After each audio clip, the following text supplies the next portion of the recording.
Magandang umaga, binibining Lady Jel Nabali. Ako nga pala si Cherry Faye Ferolin ng BA3. So ngayon, ibabahagi ko ang aking mga sagot sa patungkol sa mga tanong sa hikbi ng anak ng isang bayani ni Shal Abayon. So unang tanong ay, anong nakapagpapahikayat sa mga tauhang nabanggit sa tula?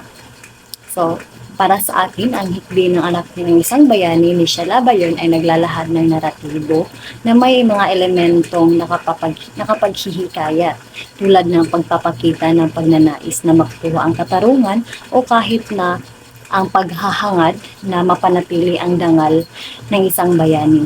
At maaari rin itong maging inspirasyon para sa mga mambabasa na muling kilalanin ang mga halaga ng pagiging tapat sa bayan at pagsusumikap para sa kabutihan.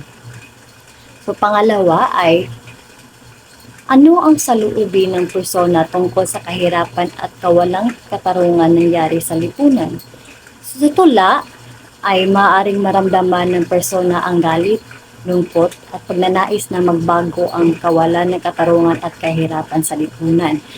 Ang tulang ito ay maaaring maging ekspresyon ng pangangailangan ng pagbabago at pagtutol sa mga hindi makatarungan na sistema. Ang persona ay maaaring maging tagapagsalaysay ng pangarap para sa isang mas makatarungan at mas maunlad na lipunan.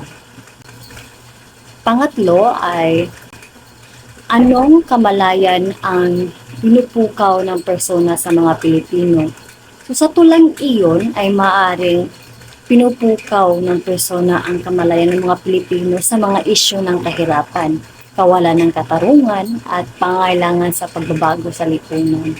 Ang tulang ito ay maaaring nagsisilbing paalala sa mga mambabasa na maging mapanagot sa mga isyu ng bayan at makiisa sa pangarap ng mas mabuting kinabukasan para sa lahat.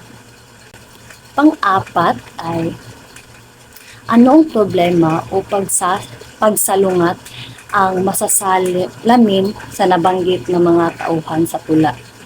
So, sa tulang iyon, maaring masalamin ang mga problema at pagsasalungat sa mga tauhan sa mga isyu ng kahirapan, kawalan ng katarungan at posibleng pang-api sa lipunan. Ang mga tauhan ay maaaring naglahad ng kanilang nararamdaman ng pangangailangan ng pagbabago patungkol sa hindi makatarungan na sistema at pag-asa sa isang mas maayos na hinaharap. So, ang tulang iyon ay maaaring maging tugon sa mga suliraning kinakaharap ng lipunan at isang panawagan para sa pagkilos ng pagtutulungan.